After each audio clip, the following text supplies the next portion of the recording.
بسم اللہ الرحمن الرحیم۔ آج ہم پڑھیں گے تعارف حدیث کے موضوع پر۔ تو سب سے پہلی بات یہ ہے کہ حدیث جو ہے اس کے لغوی معنی جو ہے وہ گفتگو اور جدید کے ہیں۔ تو شریعت کی اصطلاح میں حدیث کی تعریف جو ہے وہ یوں ہے کہ وہ ہوا قول النبی صلی اللہ علیہ وآلہ وسلم وفعلہ وتقریرہ، کہ نبی اکرم صلی اللہ علیہ وسلم کے قول، فعل اور تقریر کو حدیث کہتے ہیں۔ عام طور پر ہمارے عرف میں جب ہم سنت کا لفظ بولتے ہیں تو حضور صلی اللہ علیہ وآلہ وسلم کا فعل مراد لیتے ہیں، اور حدیث جب بولتے ہیں تو اس سے نبی اکرم صلی اللہ علیہ وسلم کا قول مراد لیتے ہیں۔ لیکن محدثین کے نزدیک، حدیث کی جو علماء ہیں ان کے نزدیک تقریباً سنت اور حدیث ایک ہی چیز ہے۔ سنت کا لغوی مطلب جو ہے وہ طریقے کے ہیں، اور اصطلاح میں وہی ہے کہ نبی اکرم صلی اللہ علیہ وآلہ وسلم کے قول، فعل اور تقریر کو حدیث بھی کہتے ہیں اور سنت بھی کہتے ہیں۔ تو لہٰذا محدثین اگر یہ فرمائیں کہ یہ بات حدیث سے ثابت ہے تو ہو سکتا ہے کہ فعل سے ثابت ہو سکتا ہے کہ قول سے ثابت ہو سکتا ہے کہ تقریر سے ثابت ہو۔ تو لہٰذا محدثین کے نزدیک اگر حدیث بولا جائے یا سنت بولا جائے تو ایک ہی معنی جو ہے وہ مراد ہوتا ہے، وہ نبی اکرم صلی اللہ علیہ وسلم کا قول، نبی اکرم صلی اللہ علیہ وسلم کا فعل اور نبی اکرم صلی اللہ علیہ وآلہ وسلم کی تقریر۔ تو جہاں تک نبی اکرم صلی اللہ علیہ وآلہ وسلم کے قول کا تعلق ہے تو یہ واضح ہے کہ اگر نبی اکرم صلی اللہ علیہ وآلہ وسلم زبان سے کچھ بولیں اور صحابی اس کو نقل کرے تو وہ قول النبی صلی اللہ علیہ وآلہ وسلم، تو وہ نبی کی گفتگو ہے۔ مثلا فرمایا من قال لا الہ الا اللہ دخل الجنہ، کہ جو شخص لا الہ الا اللہ کہے تو وہ جنت میں داخل ہوگا۔ اور فعل نبی سے مراد یہ ہے کہ نبی اکرم صلی اللہ علیہ وآلہ وسلم نے کوئی کام کیا، مثلا مسجد میں جب داخل ہوتے تھے دایاں پاؤں پہلے رکھتے تھے، مسجد سے جب باہر نکلتے تھے تو بایاں پاؤں جو ہے وہ پہلے باہر نکالتے تھے۔ تو یہ جو ہے فعل النبی صلی اللہ علیہ وآلہ وسلم۔ اور تیسری چیز جو ہے تقریر۔ تو تقریر سے مراد جو ہے ہماری جو خطابت ہے یہ نہیں ہے، تقریر کا مطلب ہے کسی چیز کو ثابت رکھنا، قائم رکھنا۔ تو یہاں تقریر سے مراد یہ ہے کہ نبی اکرم صلی اللہ علیہ وآلہ وسلم کے سامنے کوئی صحابی کوئی کام کرے یا کوئی بات کہے اور آپ صلی اللہ علیہ وآلہ وسلم باوجود علم ہونے کے خاموش رہیں اور نکیر نہ فرمائے تو یہ تقریر کہلاتا ہے۔ یعنی یہ نبی اکرم صلی اللہ علیہ وآلہ وسلم کے فرض منصبی اور شان کے خلاف ہے کہ آپ کے سامنے کوئی غلط کام ہو اور آپ خاموش رہیں۔ تو لہٰذا آپ کا خاموش رہنا یہ اس بات کی دلیل ہے کہ یہ کام صحیح ہے یا یہ بات صحیح ہے، تو لہٰذا اس کو کہتے ہیں تقریر۔ تو بہرحال اس تعریف کے لحاظ سے حدیث کے تین حصے ہو گئے کہ قول النبی صلی اللہ علیہ وسلم، تو اس کو قول حدیث بھی کہتے ہیں بعض حضرات، فعل النبی صلی اللہ علیہ وآلہ وسلم جس کو فعل حدیث بھی کہتے ہیں، اور تقریر النبی صلی اللہ علیہ وآلہ وسلم اور نبی اکرم صلی اللہ علیہ وآلہ وسلم کی تقریر۔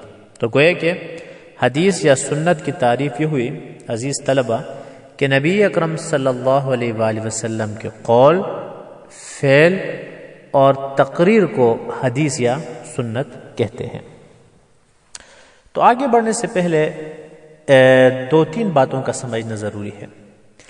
پہلی بات یہ ہے کہ جب ہم کوئی حدیث پڑھتے ہیں، مثلا میں کہتا ہوں کہ حدثنا امام ابو حنیفہ رحمہ اللہ تعالی، کہ امام ابو حنیفہ رحمۃ اللہ علیہ نے روایت کی عن حماد سے، اور حماد رحمۃ اللہ علیہ نے علقمہ سے، اور علقمہ رحمۃ اللہ علیہ نے عبداللہ بن مسعود سے، اور انہوں نے نبی اکرم صلی اللہ علیہ وآلہ وسلم سے نقل کیا ہے انما الاعمال بالنیات۔ ایک مثال لے لیتے ہیں۔ تو اب اس میں جو یہ روایت کرتے ہیں، یہ حدیث بیان کرتے ہیں، ان کو راوی کہتے ہیں۔ مثلا جو ہم نے یہاں حدیث بیان کی اس میں امام ابو حنیفہ راوی ہیں، ان کے استاد حماد دوسرے راوی ہیں، ان کے استاد علقمہ تیسرے راوی ہیں، اور ابن مسعود رضی اللہ تعالیٰ عنہ چوتھے راوی ہیں. تو یہ جو روایت کرنے والے ہیں، حدیث بیان کرنے والے ہیں، ان کو راوی کہتے ہیں. اور راوی کی جمع جو ہے وہ روات ہے. آگے اس کا ذکر آئے گا تو ہمارے لیے کیا ہوگی؟ آسانی ہوگی. اور جو بھی حدیث ہوتی ہے تو اس سے پہلے راویوں یا روات کا جو سلسلہ ہوتا ہے، مثلا ہم نے کہا کہ امام ابو حنیفہ نے اپنے استاد حماد سے، حماد نے اپنے استاد علقمہ سے، اور علقمہ نے اپنے استاد ابن مسعود سے. تو یہ جو ایک کڑی ہے، زنجیر ہے اساتذہ کی، اس کو سند کہتے ہیں. عام طور پر حدیث سے پہلے سند بیان ہوتی ہے اور اسی سند کی بنیاد پر ہم کہتے ہیں کہ حدیث ضعیف ہے، صحیح ہے، حسن ہے وغیرہ ہے. اور اس کے بعد جو حدیث کے الفاظ، ٹیکسٹ جو ہیں، ان کو متن کہتے ہیں. تو پہلی بات یہ ہوئی کہ راوی، روایت کرنے والا، حدیث بیان کرنے والا، اساتذہ کا جو سلسلہ ہے. اور دوسری چیز جو ہے سند. تو یہ روات اور راویوں اور اساتذہ کا جو یہ چینج ہے، اس کو کیا کہتے ہیں؟ جو حدیث سے پہلے بیان کی جاتی ہے، اس کو سند کہتے ہیں. اور حدیث کے جو الفاظ اور ٹیکسٹ ہیں، ان کو کیا کہتے ہیں؟ متن کہتے ہیں. تو یہ بات جب اچھی طرح ہمارے سمجھ میں آ گئی تو اگلی بات کی طرف جاتے ہیں کہ روات کی تعداد کے لحاظ سے حدیث کی دو قسمیں ہیں. روات کے تعداد کے لحاظ سے، راویوں کے، حدیث بیان کرنے والوں کے لحاظ سے حدیث کی دو قسمیں ہیں. نمبر 1 حدیث متواتر، اور نمبر 2 جو ہے حدیث خبر واحد.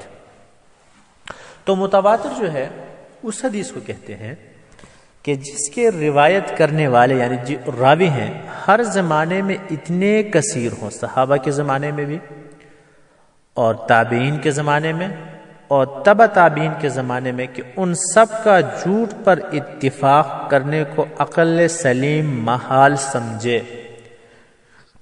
دوبارہ سنیں کہ وہ حدیث کہ جس کے روایت کرنے والے ہر زمانے میں اتنے کثیر ہوں کہ ان سب کا جھوٹ پر اتفاق کرنے کو عقل سلیم محال سمجھے، اس کو کہتے ہیں متواتر. یعنی اتنے سارے لوگ بہت زیادہ تعداد میں مختلف جگہوں سے ہر زمانے میں ایک ہی بات جب بیان کر رہے ہیں، تو حالانکہ یہ ممکن نہیں ہے عقل اس کو محال سمجھے کہ اتنے سارے لوگ بیٹھ کر مشورہ کریں کہ اس طرح جھوٹ بولیں گے. ٹھیک ہے، تو لہٰذا عقل اگر اس کو محال سمجھے ان کے جھوٹ پر اتفاق کو، تو اس کو متواتر کہتے ہیں. اور دوسری قسم ہے خبر واحد. تو عام طور پر جب ہم خبر واحد کہتے ہیں ہمارے ذہن میں یہ بات آتی ہے شاید اس کا راوی ایک ہو، حالانکہ یہ تعریف غلط ہے. خبر واحد کا مطلب یہ ہے کہ وہ حدیث جس کے راوی متواتر کے راویوں کی طرح کثیر نہ ہو، چاہے 4 ہوں کس زمانے میں، 5 ہوں، 6 ہوں، لیکن اتنے زیادہ نہیں کہ جو متواتر کی مقدار کو پہنچے اور عقل سلیم ان کے جھوٹ پر اتفاق کو محال سمجھ، اس طرح نہیں ہے. تو اگر جو تعداد میں 10 ہوں، 15 ہوں، تب بھی اس کو خبر واحد ہی کہیں گے. تو لہٰذا متواتر وہ حدیث ہے کہ جس کے روایت کرنے والے ہر زمانے میں اتنے کثیر کہ ان کا جھوٹ پر اتفاق کو عقل سلیم محال سمجھے. اور خبر واحد وہ حدیث جس کے راوی متواتر کے راویوں کے برابر نہ ہو کسی ایک زمانے میں. تو پھر خبر واحد کی 3 قسمیں بیان کی جاتی ہیں: مشہور، نمبر 2 عزیز، اور نمبر 3 جو ہے غریب. تو پہلی قسم جو ہے خبر واحد کی وہ مشہور ہے. تو اس کا مطلب یہ ہے کہ وہ حدیث جس کے راوی کسی زمانے میں 3 سے کم نہ ہو، مطلب صحابہ کے دور میں 3، تابعین کے دور میں 5، تبع تابعین کے دور میں 6، یا صحابہ کے دور میں 15-20 اور تابعین کے دور میں 3 اور پھر تبع تابعین کے دور میں 25. یعنی کسی ایک زمانے میں 3 سے کم نہ ہو، 3 سے زیادہ ہو، لیکن متواتر کی تعداد کے برابر نہ ہو، اس کو کیا کہتے ہیں؟ مشہور کہتے ہیں. اور نمبر 2 جو ہے عزیز، جس کے راوی کسی زمانے میں 2 ہوں، صحابہ کے دور میں، تابعین کے دور میں، تبع تابعین کے دور میں، کسی ایک دور میں 2 سے کم نہ ہو. مثلا ایک زمانے تابعین کے دور میں 2 ہیں، پھر تبع تابعین کے دور میں 50 ہیں، تو بھی حدیث عزیز ہی ہے، کیونکہ ایک زمانہ ایسا گزرا ہے، ایک مرحلہ ایسا گزرا ہے کہ اس کے راوی کتنے؟ 2 ہیں. البتہ 2 سے کم نہ ہو تو اس کو عزیز کہتے ہیں.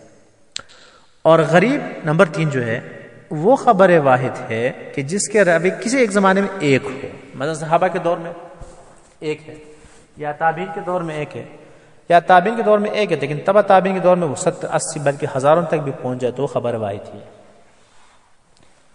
تو لہٰذا خبر غریب ہے. تو غریب وہ خبر واحد ہے کہ جس کے راوی کسی زمانے میں ایک ہو. باقی پہلے زمانے میں 50 ہوں، اس سے بعد میں بھی 60 70 ہوں، لیکن درمیان میں کہ ایک راوی ہو، ایک زمانہ ایسا گزرا ہو، تو اس کو ہم کیا کہیں گے؟ خبر واحد کہیں گے. تو بہرحال قرآن کریم کے بعد حدیث مبارک کا علم تمام علوم سے من کل الوجوہ اشرف اور افضل ہے، کیونکہ اس کا تعلق نبی اکرم صلی اللہ علیہ وسلم کی ذات سے ہے.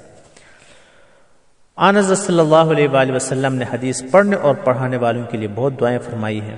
ایک جگہ ارشاد ہے کہ نضر اللہ امرأ سمع مقالتی، کہ اللہ تعالیٰ اس شخص کو خوش رکھے، سرسبز و شاداب رکھے جس نے میری حدیث سنی، اس کو یاد کر کے دوسرے تک وہ حدیث پہنچائی. نبی اکرم صلی اللہ علیہ وآلہ وسلم نے دعا فرمائی، اے اللہ میرے خلفاء پر رحم فرما. پوچھا گیا کہ آپ کے خلفاء کون ہیں؟ تو فرمایا جو میری احادیث یاد کر کے دوسروں تک پہنچاتے ہیں. امام ابو حنیفہ رحمۃ اللہ علیہ فرماتے ہیں کہ اگر حدیث نہ ہوتی تو ہم میں سے کوئی بھی قرآن نہ سمجھ سکتا.